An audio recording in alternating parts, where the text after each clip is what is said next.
You're listening to the CyberWire Network, powered by N2K.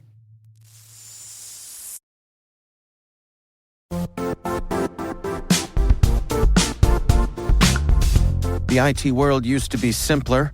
You only had to secure and manage environments that you controlled. Then came new technologies and new ways to work. Now, employees, apps, and networks are everywhere. This means poor visibility, security gaps, and added risk.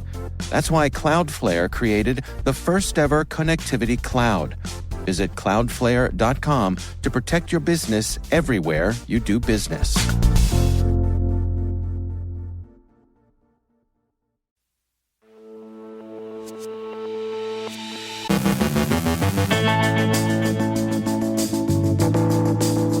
Chinese hackers breached the U.S. Treasury Department. At least 35 Chrome extensions are compromised. Federal authorities arrest a U.S. Army soldier over accusations of sensitive data stolen from AT&T and Verizon. A misconfigured Amazon cloud server exposes sensitive data from over 800,000 VW EV owners. Rhode Island confirms a data breach linked to ransomware group BrainCipher. Ascension Healthcare confirms the exposure of the personal and medical data of 5.6 million customers. A recent patch to Windows BitLocker encryption proves inadequate. A suspected Chinese hacking campaign is exploiting a vulnerability in Palo Alto firewalls for espionage. The DOJ bans the sale of American sensitive data to adversarial nations. HHS proposes a HIPAA update to address cybersecurity. Our guest is Mick Baccio, Global Security Advisor at Splunk, with insights on the cybersecurity resilience gap. And CISA Director Easterly looks back at 2024.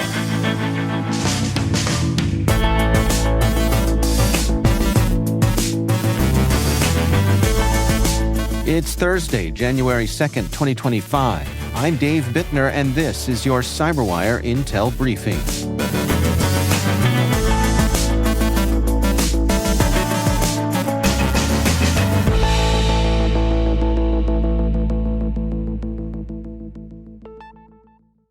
Happy New Year, and thank you for joining us here once again. It is great to have you with us. Chinese state-sponsored hackers breached the U.S. Treasury Department through a compromised remote support platform provided by Beyond Trust. The attack, attributed to the Salt Typhoon APT group, exploited two zero-day vulnerabilities in Beyond Trust's remote support SaaS. Using a stolen API key, the attackers reset passwords, gained privileged access, and stole agency documents. Beyond Trust detected the breach on December 8th, shut down compromised instances, and revoked the API key. The FBI and CISA assisted in the investigation, confirming the hackers no longer have access to Treasury systems. The breach follows AT&T and Verizon's confirmation that they've expelled Chinese cyber espionage hackers from their networks following a months-long Salt Typhoon campaign. The attackers exploited vulnerabilities to intercept calls, geolocate individuals, and access metadata. The breach originally impacted 8 companies, but a 9th victim was recently identified after the federal government issued detailed guidance on Chinese tactics. The companies targeted include major players like AT&T, Verizon, and Lumen. T-Mobile previously reported breaches, but said no sensitive customer data was stolen. The hackers leveraged poorly secured admin accounts, giving them sweeping access across networks, including lawful intercept backdoors used for court-ordered wiretaps. Investigations were complicated by inadequate logging and the attackers' efforts to erase their tracks. The White House has called for improved cybersecurity practices, urging measures like network segmentation and better logging. The FCC is also considering mandatory cybersecurity standards, and the U.S. plans to ban China Telecom's remaining operations. A phishing campaign targeting Chrome extension developers compromised at least 35 extensions, including one from cybersecurity firm CyberHaven, impacting around 2.6 million users. The attack, active since March of 2024, escalated in December with phishing emails impersonating Google. Developers were tricked into granting permissions to a malicious OAuth app, allowing attackers to inject data-stealing code into extensions. The malicious code targeted Facebook business accounts, stealing user credentials, IDs, access tokens, and ad account information. Threat actors even bypassed two-factor authentication by capturing QR codes used for login verification. Extensions were hijacked to distribute new malicious versions via the Chrome Web Store. Investigators identified command and control domains linked to the campaign and suspect many more extensions were targeted. Despite multi-factor authentication protections, the phishing method effectively exploited OAuth workflows, exposing significant vulnerabilities in Chrome extension security. Krebs on Security reports that federal authorities have arrested 20-year-old U.S. Army soldier Cameron John Waganius, accusing him of being Cyber Phantom or Kyber Phantom. It's hard to say. It's Cyber or Kyber with a K. A cyber criminal who sold and leaked sensitive data stolen from AT&T and Verizon. Waganius, a communications specialist stationed in South Korea, was apprehended near Fort Hood, Texas, in December after an indictment for unlawfully transferring confidential phone records.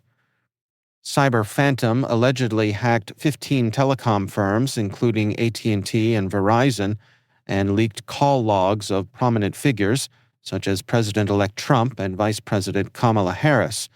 He also offered SIM swapping services and posted stolen data schemas linked to the NSA. The swift investigation, spanning just weeks, relied on security researchers identifying operational security mistakes.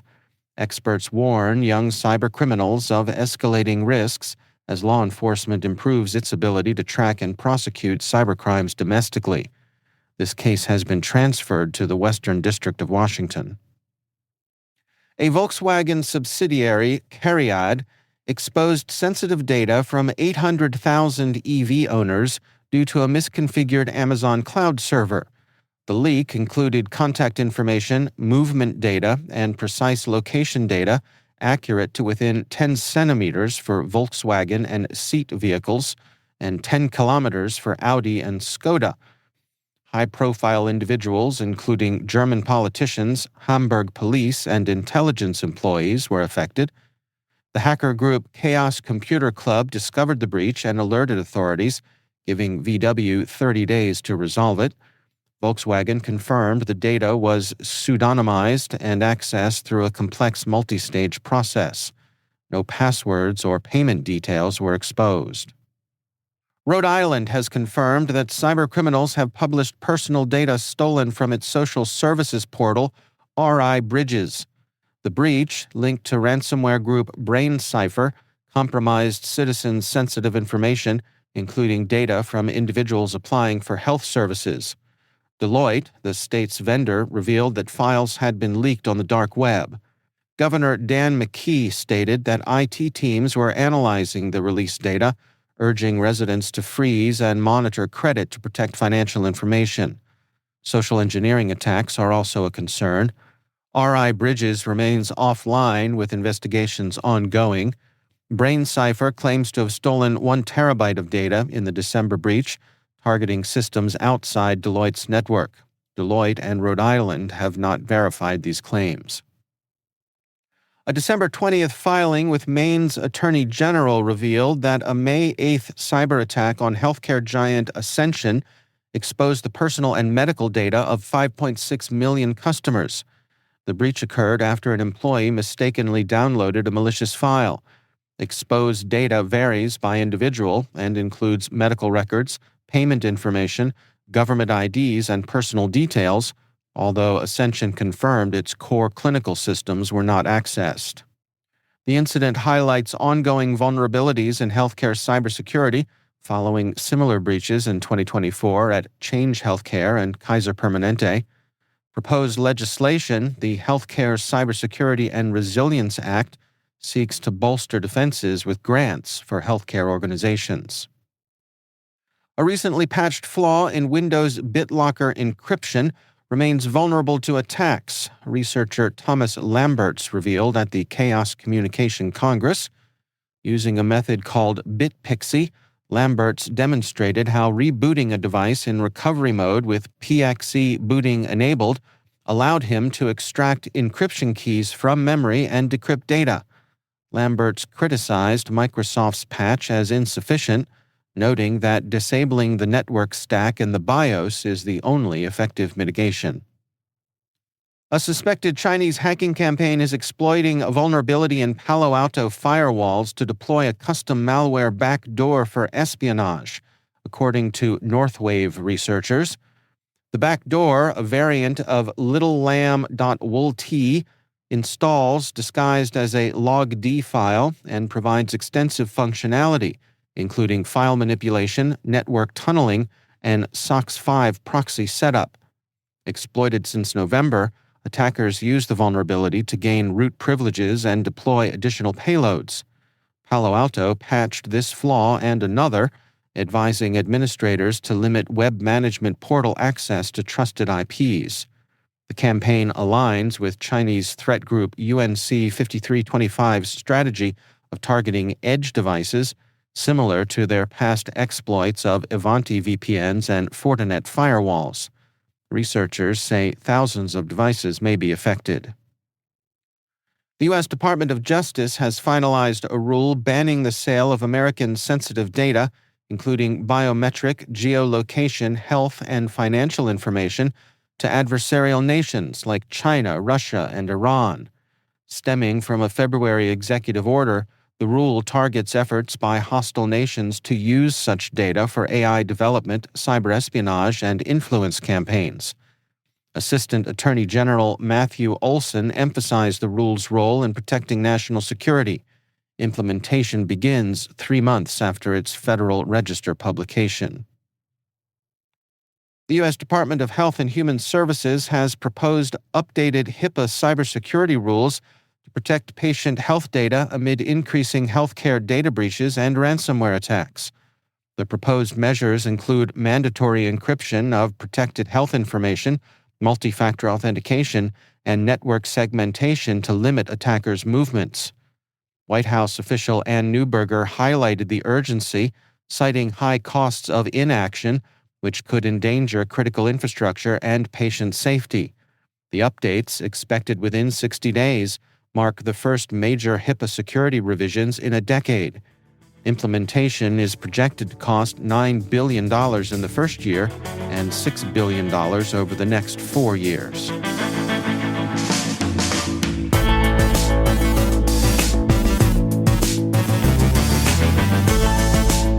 Coming up after the break, my conversation with Mick Baccio, Global Security Advisor at Splunk, with insights on the cybersecurity resilience gap. And CISA Director Easterly looks back at 2024. Stay with us.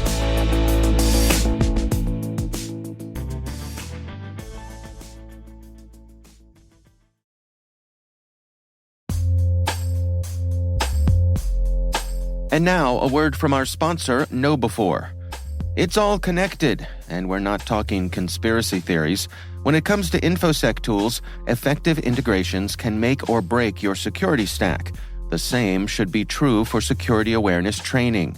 KnowBe4, provider of the world's largest library of security awareness training, provides a way to integrate your existing security stack tools to help you strengthen your organization's security culture.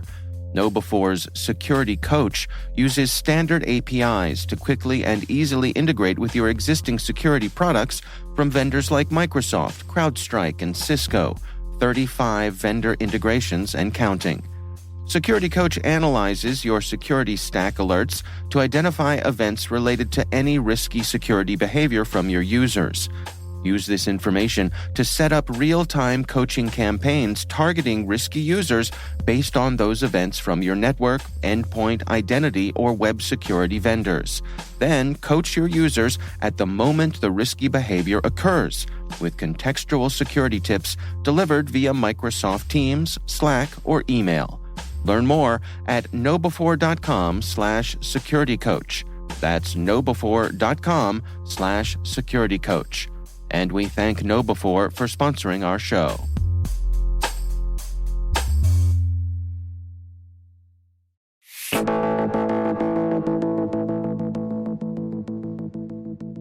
Mick Macchio is Global Security Advisor at Splunk's security research team, Surge.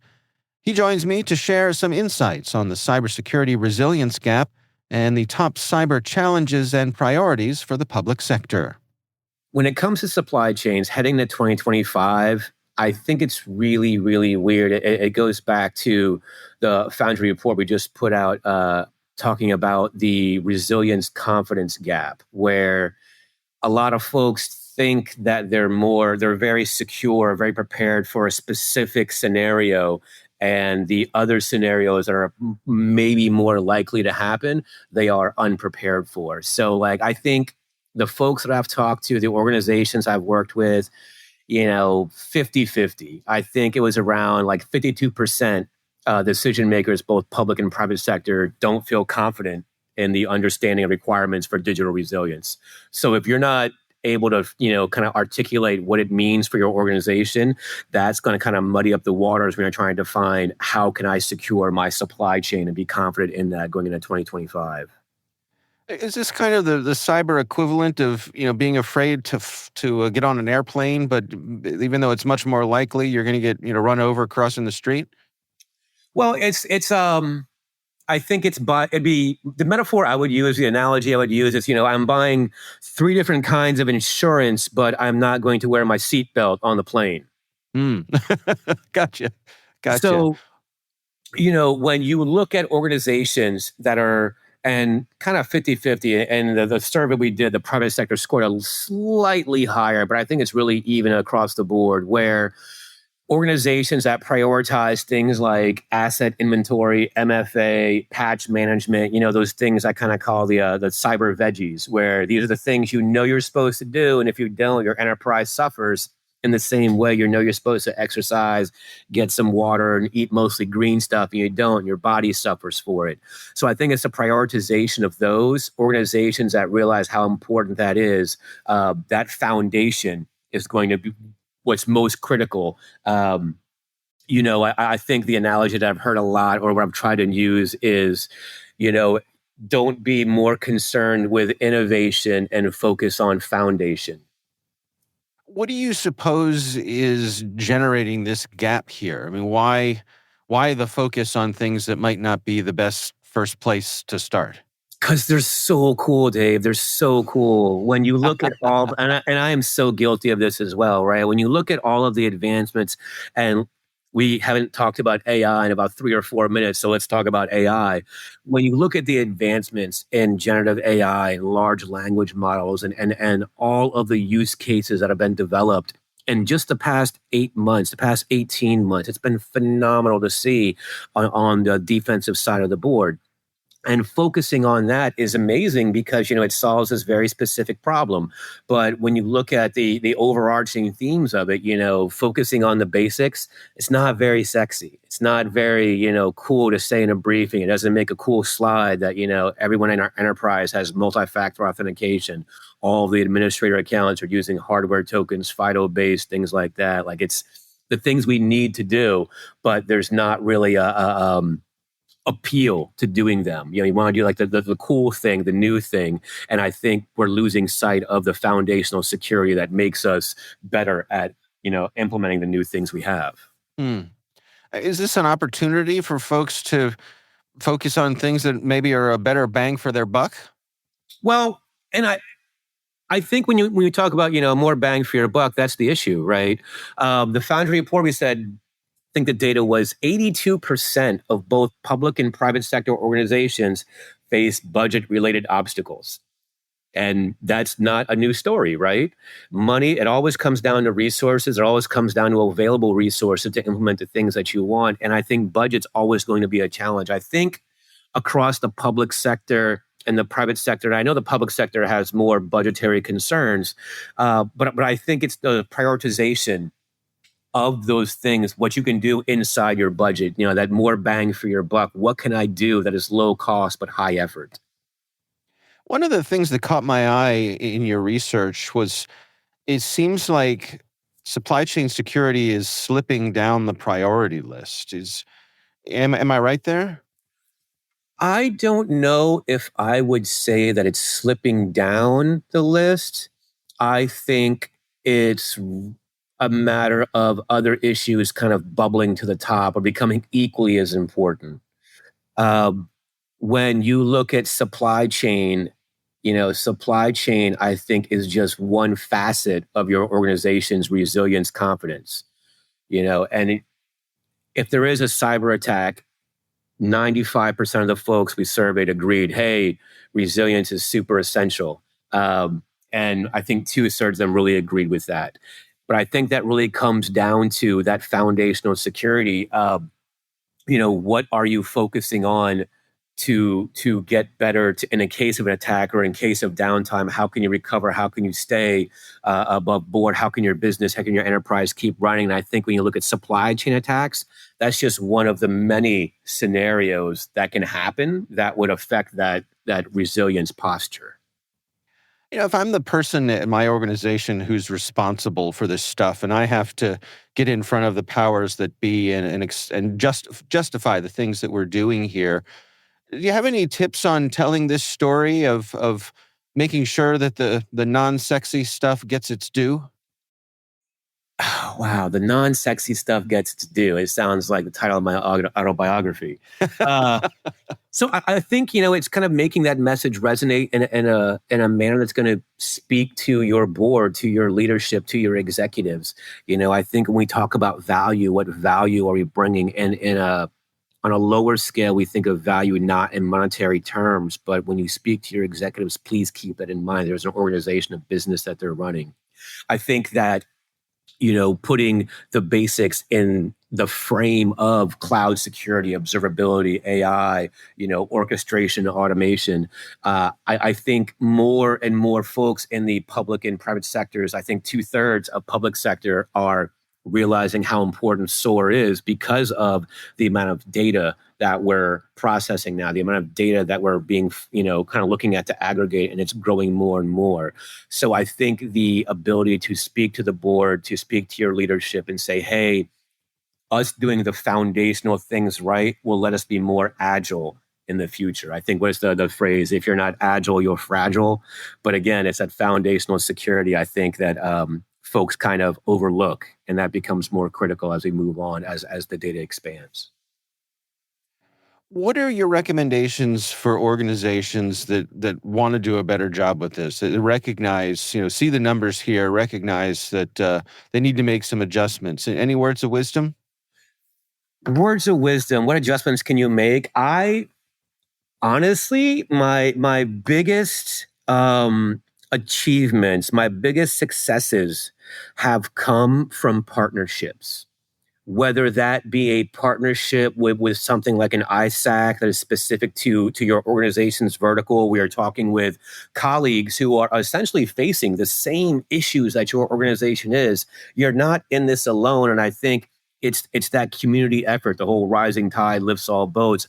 I think a lot of organizations find themselves facing the same challenges, and having professional colleagues to work through those with is invaluable. And building on that, I think when you look at the public-private partnerships, those become even more critical and useful as we move on. When you look at NIS2 that just came out in the EU, where the AI NIS directive that came up years back, or the AI Bill of Rights that was released from the administration months earlier, I think those public-private partnerships kind of give you an overarching idea of what the federal government may be planning that may be able to assist you, what resources are available to you, what other folks are having these issues, or what legislation is coming out soon.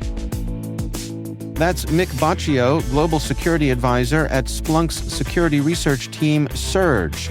We'll have a link in the show notes to their blog and white paper.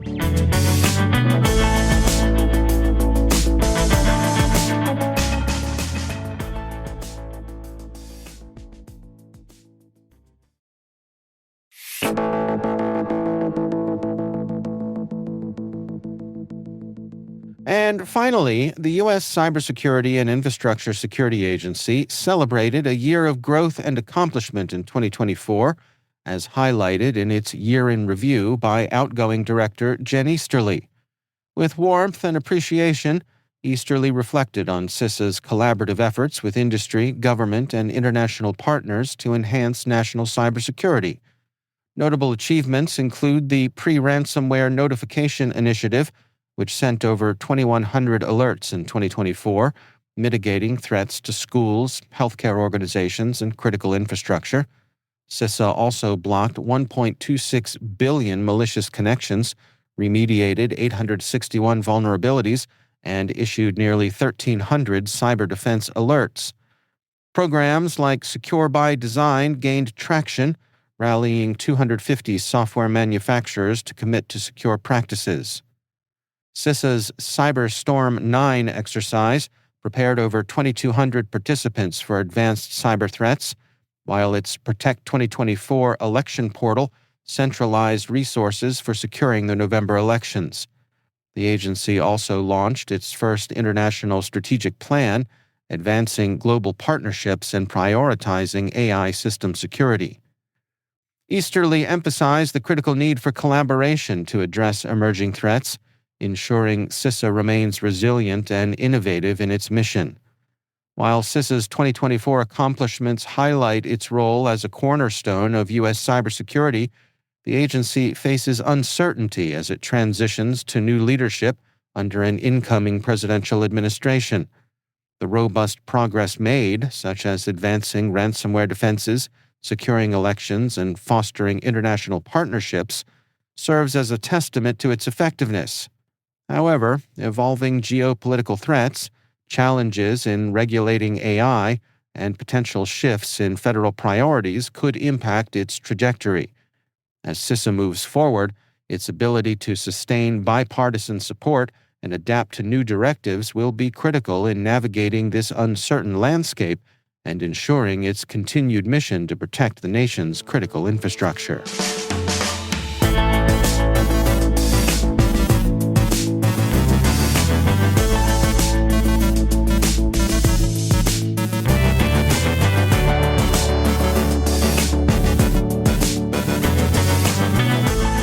And that's the CyberWire. For links to all of today's stories, check out our daily briefing at thecyberwire.com. We'd love to know what you think of this podcast.